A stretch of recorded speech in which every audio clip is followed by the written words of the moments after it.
Place your bets. Nothing. Come on. Really? Oh crap! Come on. Nothing. Come on. Come on, you should be spraying out of there. Following on from the previous video where I fitted this M50 manifold to this M52 engine, today we're going to be going through a process of problem solving to see if we can actually get it to fire up for the first time. Despite success actually fitting this manifold, the last video did end in disappointment. We just couldn't get the car to fire up, and with no obvious reason why either. We tried a few different things and it eventually had to throw the towel in. Today we're going to overcome that, and short of finding out that there's a terminal problem that we weren't previously aware of, by the end of this video you're going to see this engine burst into life and run. Before I detail the symptoms and we start the process of figuring all of this out, I'll quickly bring those of you who are new up to speed on this build. It's a 1990 poverty spec BMW E30 series, a 316i, a two-door saloon. That's right, Ben, not a coupe. At this point I've had it pretty much down to nut and bolt, and we've repaired all the rust, and now I'm basically reassembling it as my vision of the perfect E30. Among my choice of modifications is obviously this M52 B28 engine swap into this car. Now you might want to look back and check the playlist to see how we actually got to this point. We've come a very long way. The task in hand today though is getting this M52 engine to actually run. It's a bit of a showstopper if it turns out this engine's dead for whatever reason.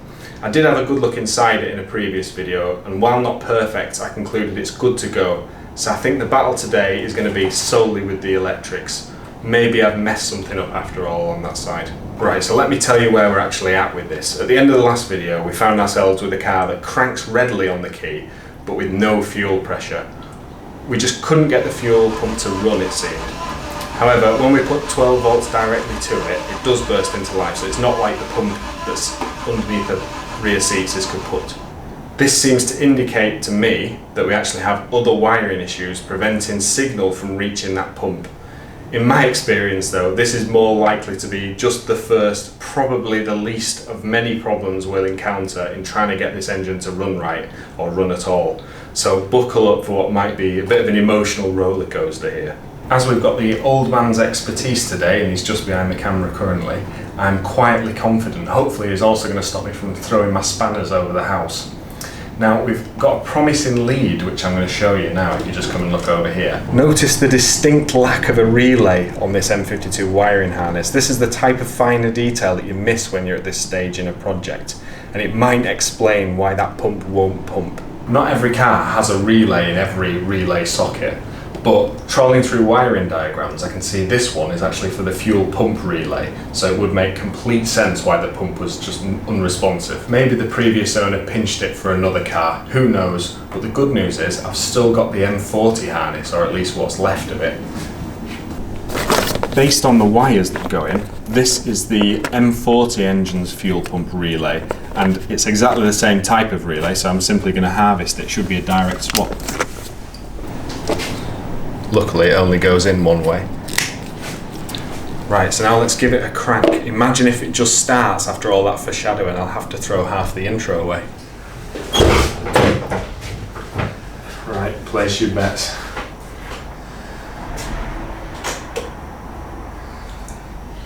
What do you reckon? 25% chance that it'll start, 75 not. 75 it'll start. We'll see.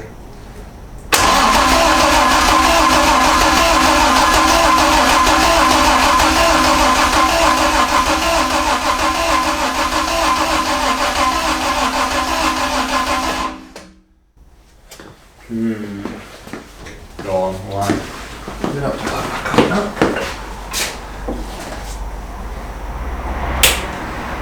Stop. Nothing, why? Doesn't seem to be getting fuel through to the fuel rail. There's the pressure regulator, and is there anything else? I think we need to investigate that now.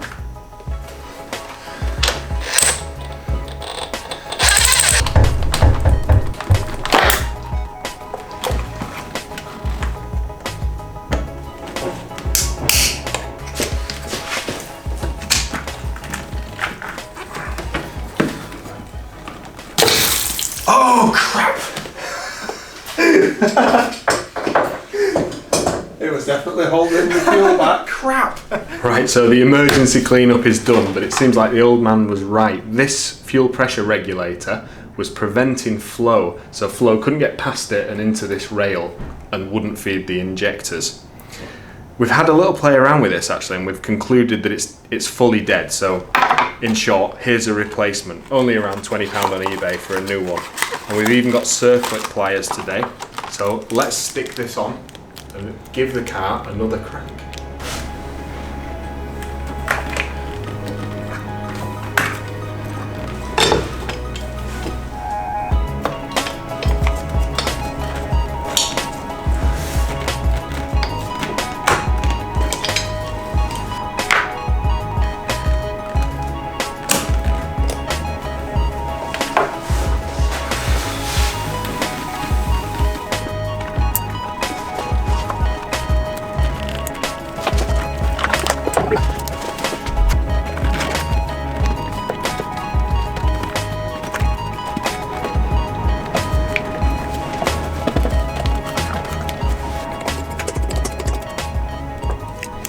Right, so that's the battery hooked up. We've got our new fuel pressure regulator and we've got our fuel pump relay.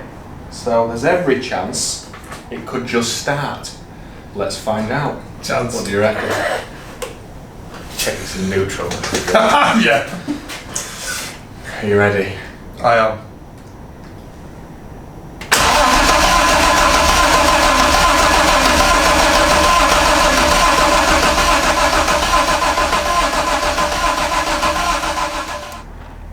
Nothing. Come on.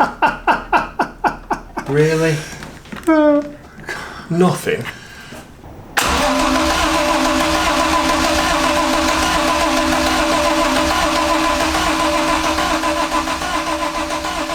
We've got another missing relay here, and it's one that we believe is called the unloader relay. Now, in principle, I thought it was something to do with electric windows and perhaps the sunroof and things like that, but we're not sure. I do know in the wiring diagram that the big green wire here goes to the coils. So what I'm going to do is, we haven't got a relay, we'll have to get hold of one to try it, but I'm just going to bridge the red and the green using a jumper wire, and then we'll see if it starts. Bit of a desperate attempt, this. Certainly is. Right. Ready? Yeah. Right. Come on then.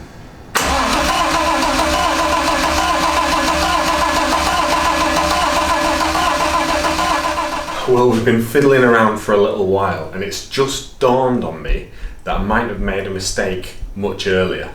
Now, because we had a fuel explosion earlier, that kind of confirmed to us that we do have the fuel pump running and it is providing fuel pressure, but there is no pressure in this rail.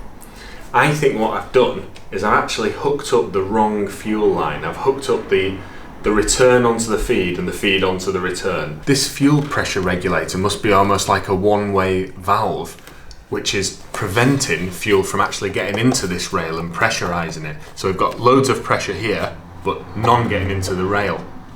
That would totally explain the situation. Having had a look from the bottom, it's going to be very tight if I have to do it on there. But the worst thing about this is I'm expecting I'm going to have another fuel explosion because there's pressure in the line and I can't see a way to relieve it. So I'm going to hopefully put a bag around it or something so I don't get petrol in the eyes at least. Right, let's see if we can get this over with. Oh God.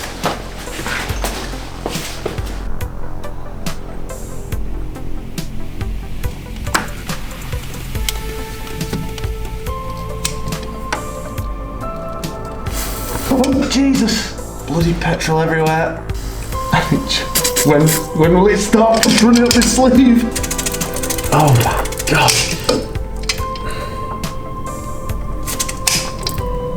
The pump's working. Yeah.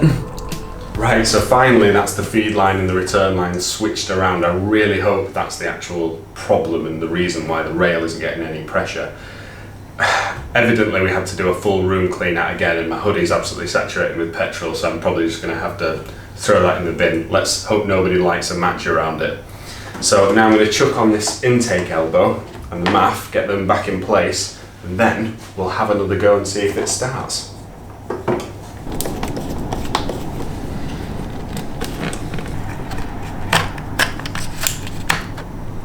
And whilst I've been horsing around with this whole fuel line situation, the old man's been busy coming up with a better temporary solution to the missing relay we have over there. It's called the unloader relay, and what I think it does is when you go to start the engine, it makes it so things like the windows and the lights and such like in the car don't work, so all the power goes for the engine.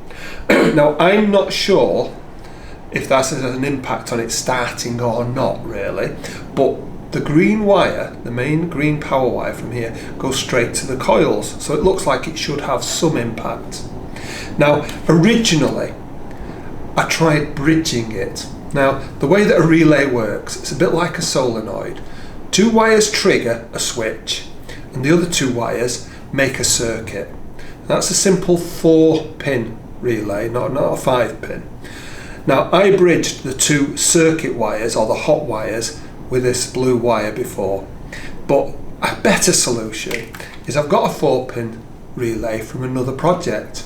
The problem is the pins are not in quite the same number order as they are on the BMW. In fact, it's the number 30 and number 86 are transposed, which will mean something to somebody, didn't really to me. So to make it work, I've used the tails of this connector so that I can connect the right pin number via this to the right socket for that pin number according to BMW. Now, this is a simple 4-pin 30 amp relay. It should just work, shouldn't be a problem. Now, we're not sure if this will make any impact on the starting or not, but we're taking out the equation.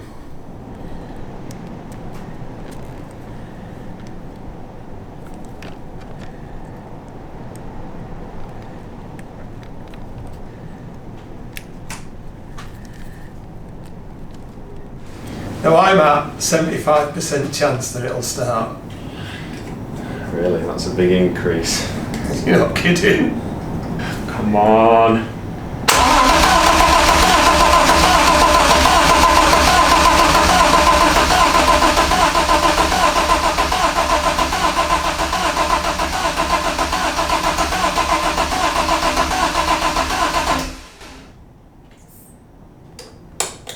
Nothing. Come on.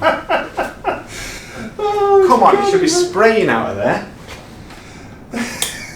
Come on. That's a bit disappointing, but let's give it another couple of minutes turning over, then we might have another look at the fuel pump.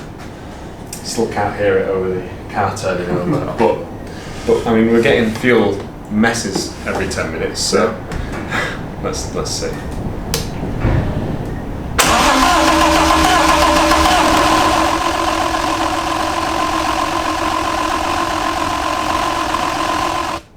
That's the accelerator. Do you think? Just for the hell of it. Why not? Yeah. You paid for it. I don't think it's going to make any difference, but I will. At least the oil light's gone out, so we're getting oil pressure. Probably pouring over the floor. What? No, it's, come on. That's not what it means. Right.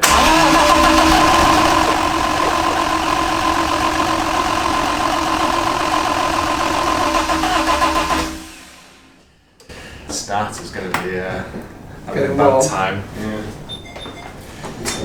Oh dear. We're just going to have a look at this fuel pump just to confirm that it really is running. As mentioned, when I'm cranking the car over, I can't quite hear it. I'm not sure if I just can't hear it over the car cranking or whether it's just not running. So I'm going to use this multimeter to actually confirm which of these 2 wires that go to the pump is actually giving power to it and that it is. So to do that, I'm just going to earth this side. Got plugged into the green one there, and I'm going to crank it and see if we get a reading. Well. Yes. Now, I would have expected it to be giving more like 12 volts there, which is quite strange. So I'm just going to very quickly check the other one, which I feel fairly confident is the earth now.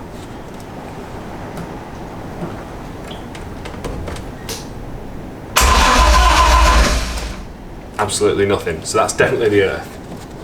The green and violet is definitely the one that's power to the pump, but maybe there's a low voltage. So what I'm going to do now is I'm going to put direct 12 volts from this spare battery to this pump, as though this green and violet is the power, which I'm confident it now is. And then we're going to go and check if we've got fuel pressure.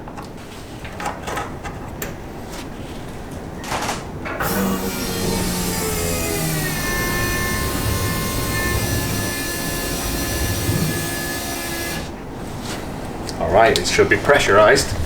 I'm so confident now I'm going to have fuel pressure. I've even got a tissue ready. Bet you bet don't. it. Bet No, I there's bet no it pressure. has. I bet you who cooks tea on that there's no pressure. That sounds like you lose either way.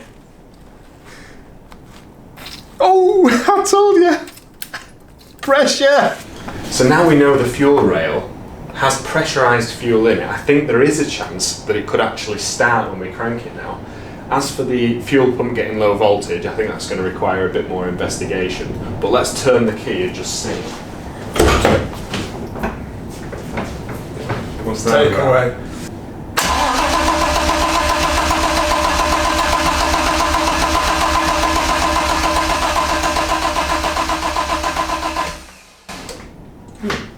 Alright. Maybe not. Right, so this is the fuel pump relay. And the two main wires is a red and a green and violet. And we know a green and violet turns up at the fuel pump down there. Now in testing, we found it doesn't get 12 volts. So I think we should be getting 12 volts probably on this red wire, either when the engine's running or when it's cranking. I suspect the ECU might cut the power off if it's not cranking or running, but I'm not sure of that. So I'm going to take the relay out. I'm going to get the multimeter. It's on volts. And basically, I'm just going to test this red one to earth. I'll put that there. To an earth. Right. Turn the ignition on. So there's nothing showing now. Now crank it a little bit. And as you can see, I'm getting something like 0.2 of a volt, which really doesn't make any sense. Obviously on that side, I'll get nothing. You can crank it again. Nothing. So we're not getting the right voltage from there, through there, to the pump. So let's trace this back now. It would appear green and violet goes through this plug into the C101 into here. So if we whip this plug out, what we should be able to do is put power to the right pin in there and it should run the pump. So we can rule all that part of it out. So let's do that now.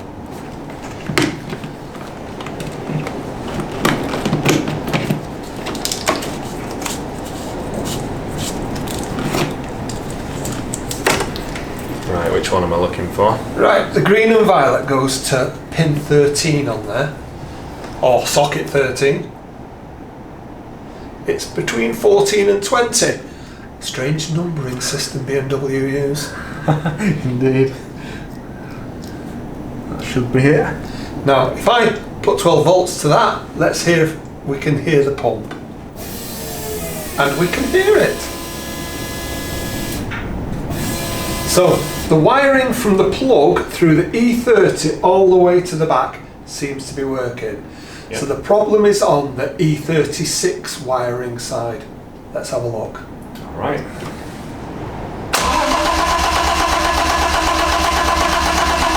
So, we know that if we put power to the green and violet wire, the pump runs.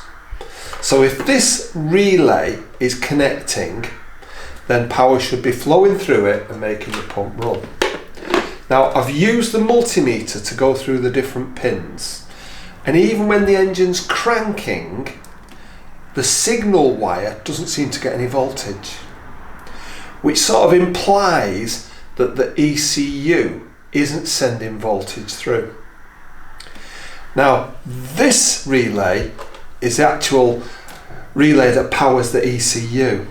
So what we're going to do next is we're going to check by putting power to the trigger terminals and checking if we get, you know, continuity across the power terminals on all the relays to make sure the relays are actually working. 87 and 30. So the pins on this, 87 and 30 are the ones where the power flows through when it's been triggered. The other two pins, which are 85 and 86, are the trigger ones. So when I trigger it, we should get that go down to 0 because there's full continuity. Now, as you can see, it's gone to 0, or maybe you can't. Let's try again. So we can hear it clicking and we can see it going to 0. Now, although this one's working now, when we first started trying to test it, it wasn't giving continuity and it seemed to be intermittent. And typically, if I turn the camera off, it does it, it won't link. If I turn the camera on, it does link. We think this green one might be faulty. The brown one and the cheap Chinese one seem to work a treat, but this one is a bit odd. So what we might do is actually put a pin in, bridging the two power ones in the socket, see what happens. Sounds good. These will only go in one way, so it's nothing to do with putting that in wrong. And this bridge wire is between the red and white and the red. So I'm going to go to that one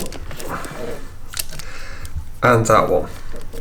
So it's not being triggered, it's just complete connection straight through. Well, we're getting a bit desperate now, and this is probably a bit more in hope than expectation, but we have to keep trying. Come on then, let's give it a crank. Ready?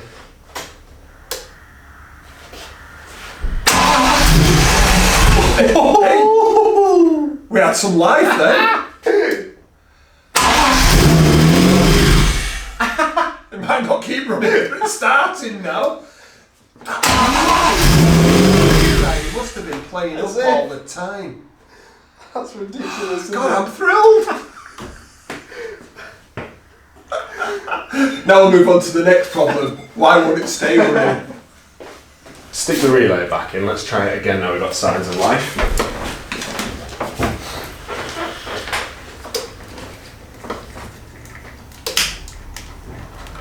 Yeah?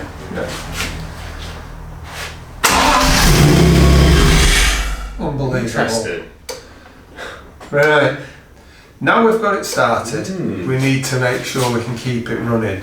So I think it might be something to do with that relay. So let's have a look at that. Really? Another relay problem? Yeah, I think so. You can't be serious. Tell you what, pull out that relay, just the relay, not the wiring, just to confirm that it is necessary. Alright. Give it a go. Yes, it is. Bang it back in and try again, just, you know, back all the options.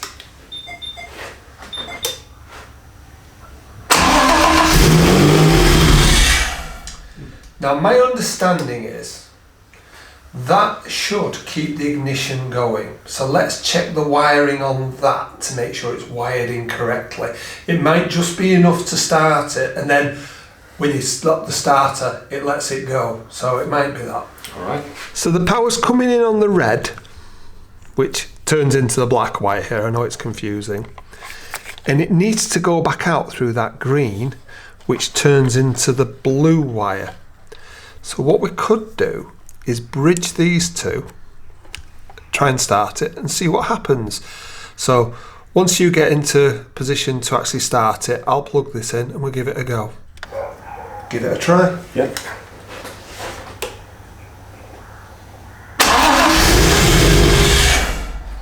Right, so it's not this that's stopping it. It looks like this is allowing everything that should happen, because if I unplugged that, it just wouldn't start. Right, we need to look further. Right, so we're very confident that all three relays are now working exactly as they're supposed to. This lime green one in the DME relay socket It seemed like it was a bit sticky, and now we've put 12 volts to it a few times, it's clicking like a good one and working as expected.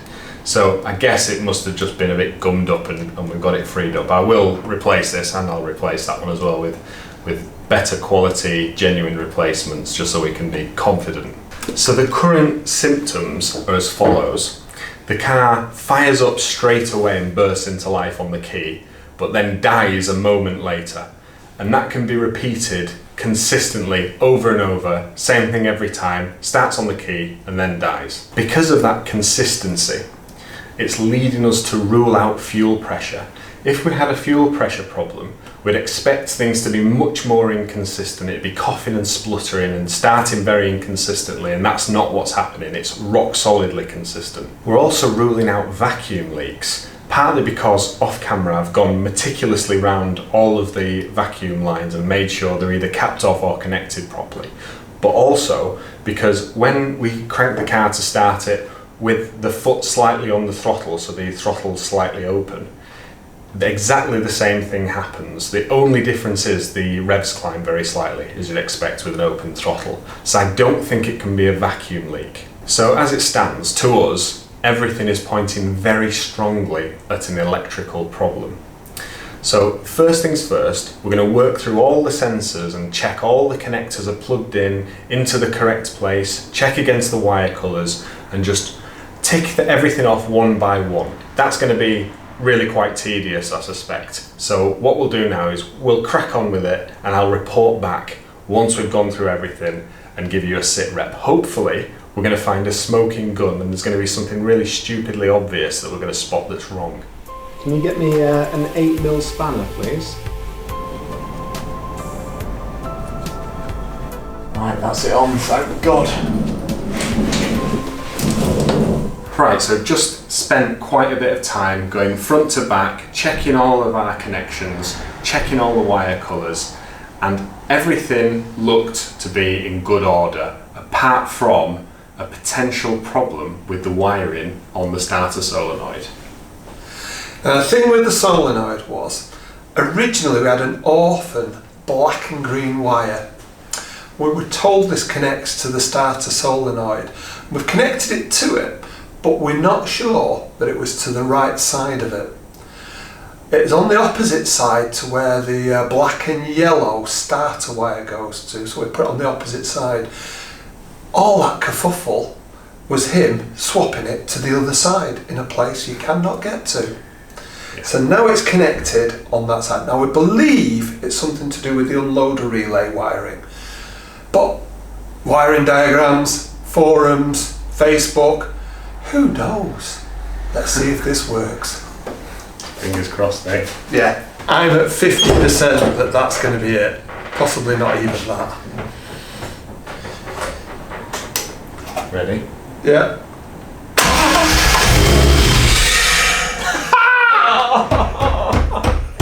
No difference. Let's just try it once more. No, It's not made it any worse though. That's the thing. I'm out of ideas. We've spent a long time talking and doing that. It's only been a few seconds for you, but it's been quite a few hours for us. We've been through lots and lots of things, and now we do think we've got the answer. The car starts and dies straight away. We've checked all the relays. We're confident the relays are relaying. We know quite a bit about relays now.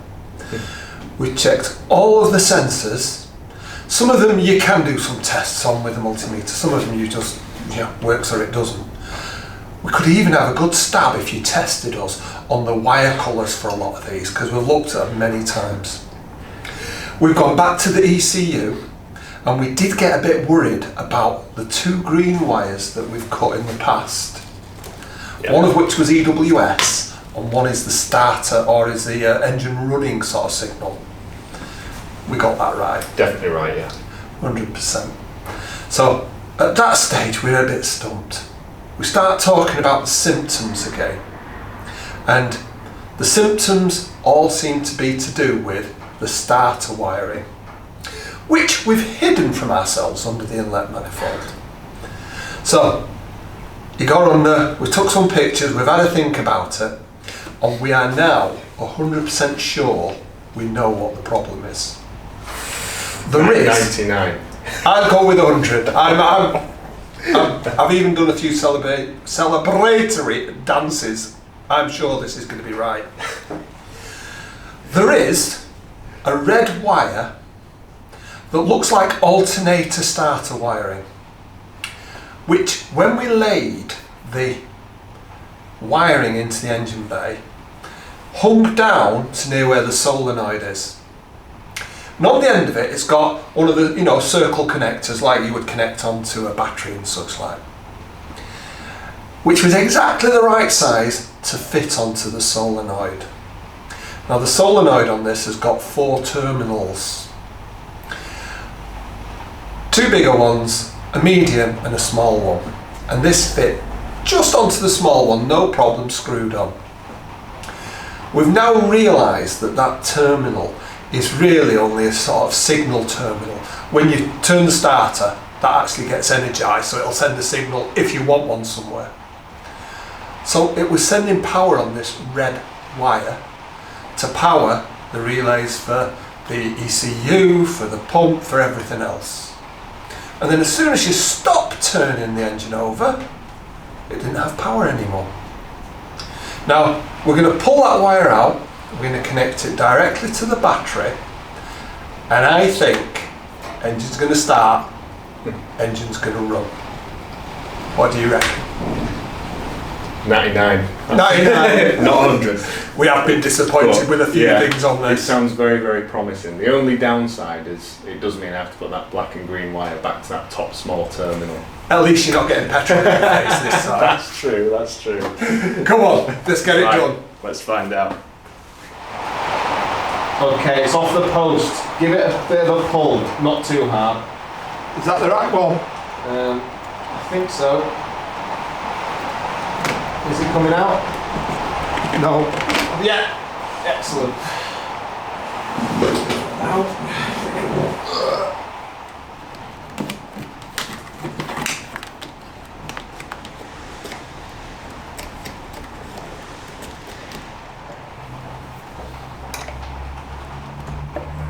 Hook the battery back on. Right, if you just put the ignition on first, hopefully we'll hear some relays clicking and see what else bursts into life now. Definitely heard these clicking. Fuel pump. Did it keep going or did it stop? No. So it's like it's priming. So now it's got an E36 ECU. And there's some noises from over here. Yeah, Sound a buzzing like and a bit of a ticking. What is that? could be the idle control valve maybe, or maybe the Vanos solenoid. The inlet's kind of vibrating very lightly. That's weird. In reality though, I don't think I'd worry about them. Let's see if it runs. Should actually crank it. Go on. It's going to run. I'm apprehensive. I don't know. I'm going for it. Is it going to run? Definitely.